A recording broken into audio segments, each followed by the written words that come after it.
दिए कोई भी आपकी जमीन को बेच देता है, यानी जमीन का ना हिस्सा लगा, ना परिवार में किसी प्रकार का कोई बंटवारा हुआ, फिर भी जमीन को परिवार के लोग जो है उसको बेच दिए, तो अगर ऐसा करेंगे तो क्या सब हो सकता है। मान लेते हैं कि जॉइंट प्रॉपर्टी है, चाचा है, चाचा के लड़के हैं, भाई हैं। अब अन्य सभी हिस्सेदार में से कोई एक क्या किया, अपने मन से बिना बंटवारा किए हुए जमीन को बेच देता है, और बाकी जो हिस्सेदार है उसको अगर किसी प्रकार का कोई आपत्ति है तो उसके लिए क्या विकल्प है, क्या वो रजिस्ट्री को कैंसिल करवा सकते हैं। अगर वो रजिस्ट्री को कैंसिल करवा सकते हैं तो उनको क्या करना होगा। देखें, अगर यहाँ पर संपत्ति में खास करके पैतृक संपत्ति है, अगर कोई हिस्सेदार अगर बिना बंटवारा का संपत्ति बेचता है और दूसरा हिस्सेदार अगर ये दावा करता है तो आप रजिस्ट्री कैंसिल करवा सकते हैं, संपत्ति को वापस पा सकते हैं। क्योंकि मान लेते हैं कि जो संपत्ति है, पैतृक संपत्ति है, वो आपके एक तरह से बिना अनुमति के, बिना सपोर्ट के बेचा गया है, तो आपको इसमें करना क्या है, आप सिविल कोर्ट के कोई सिविल जो लॉयर हैं उनसे संपर्क करेंगे और वहां पर उस डीड को जो रजिस्ट्री हो चुका है उसको जो है कैंसिल कराने के लिए जो है केस फाइल करेंगे। और यहाँ पर जो एक तरह से आप जो केस फाइल करेंगे उस व्यक्ति के ऊपर जो उस जमीन को खरीदा है ना, उस व्यक्ति के ऊपर जो उस जमीन को बेचा है, और आप अपना दावा जो है पेश करके उस रजिस्ट्री को कैंसिल करवा सकते हैं, इसीलिए कि उसमें आपका संपत्ति जो है वो बंटवारा नहीं किया गया और बिना बंटवारा के ही प्रॉपर्टी को बेच दिया गया। सवाल है, पैतृक संपत्ति को चाचा के लड़के ने बिना किसी परिवार से पूछे जमीन को बेच दिया है। जो चाचा के भाइयों का जमीन में बटा नहीं पड़ा था, क्या रजिस्ट्री कैंसिल हो सकती है? तो बिल्कुल कैंसिल हो सकती है। आप जो है सिविल कोर्ट के सिविल लॉयर से संपर्क करें और आप उसके बाद जो है यहाँ पर अपना जमीन का जो दस्तावेज है वो आप निकाल लें। अगर किसी प्रकार का कोई खतियान है तो वो भी आपको ओरिजिनल निकाल लेना चाहिए, कि हो सकता है कोर्ट में जरूरत पड़े तो वहां पर आपको देना पड़ सकता है, और आप आसानी से जो है उस संपत्ति का रजिस्ट्री जो है, उस जमीन का रजिस्ट्री जो है उसको कैंसिल करवा सकते हैं। सवाल है कि सर हमारे जो है दादाजी जमीन का एक हिस्सा जो है किसी को बेचे थे, दादाजी कुछ साल बाद डेथ हो गई, अब वो आदमी उस जमीन को बेचना चाहता है पर हमें बेचने से जो है मना कर रहा, जबकि उस जमीन के जो पीछे का जो यहाँ पर हिस्सा हमारा है। सर कोई लॉ या रूल है जिससे वो आदमी हमें जमीन बेचे? देखें, हिंदू सक्सेशन एक्ट जो है उसका एक तरह से धारा 22 का जो नियम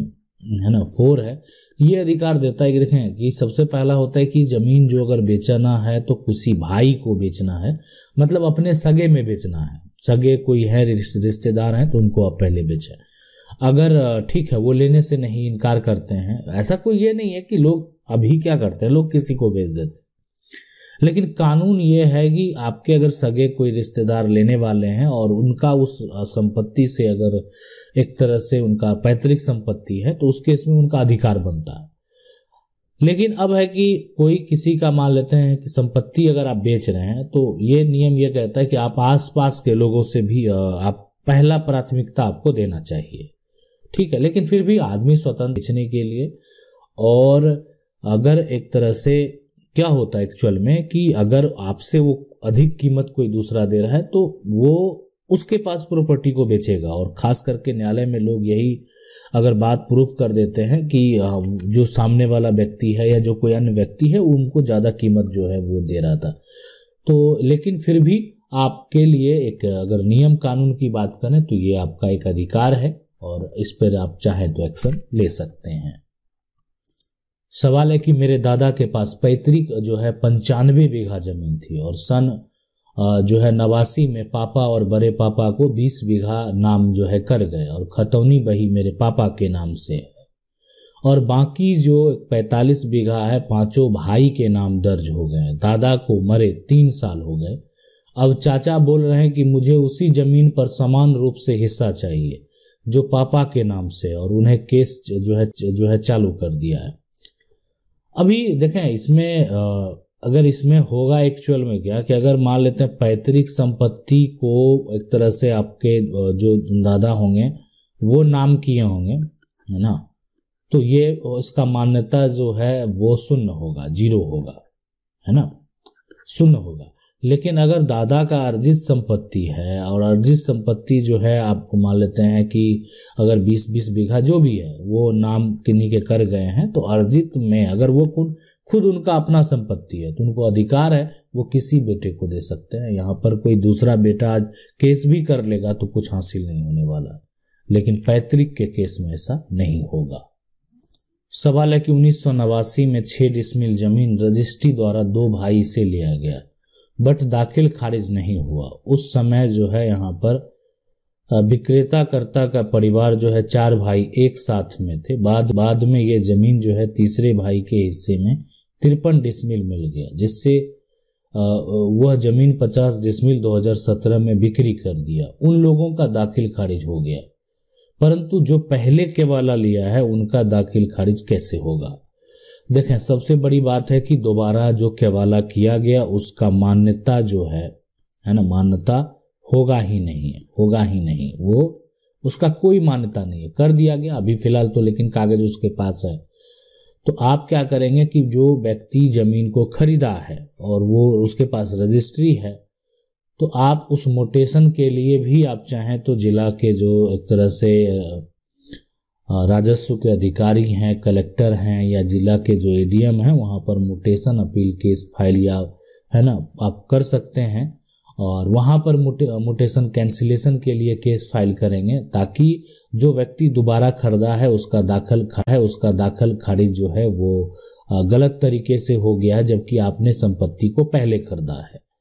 अब रही बात कि आपका जो डीड है उसको भी वेरीफाई किया जाएगा, आपको सही पाया जाएगा, तो उसमें अब उस जो रजिस्ट्री दोबारा किया गया उस डीड को कैंसिल करने का पावर जो है यहाँ पर अधिकारी को नहीं है, वो तो कैंसिल होगा नहीं, ठीक है। तो उसको अगर आप कैंसिल कराएंगे तो फिर अब वो जो पावर है वो सिविल कोर्ट को है, तब उस रजिस्ट्री को भी अगर आप कैंसिल कराना चाहते हैं जो दोबारा कर दिया गया है, तो सिविल कोर्ट में आपको केस फाइल करना पड़ेगा। रही बात की मान्यता की, तो जो पहले रजिस्ट्री हुआ है उसी का मान्यता होगा। सवाल है सर, जमीन पर कब्जा है और पेपर किसी के पास है, या तो अंधा कानून है, हो गया है जबरदस्ती, जोर जबरदस्ती, लाठी के बल, पैसे के बल जमीन कब्जा कर लिया, घर बना लिया यहाँ पर, ठीक है। देखें तो जमीन पर अगर मान लेते हैं कोई कब्जा कर लेता है, ठीक है, गलत है। कोई मान लेते हैं किसी का भी कोई संपत्ति है उस पर अगर जाके जबरन कब्जा कर लिया तो ये गलत तो है ही, लेकिन अगर बात करें यहाँ पर जो समझने वाली बात है कि जोर जबरदस्ती जो है करके कोई जो है संपत्ति पे अगर कब्जा करता तो वो अपराध है। अगर आपके पास जमीन का कागज है तो आप समझ लीजिए संपत्ति के मालिक आप हैं और कोई नहीं है, और कानून भी यही कहता है।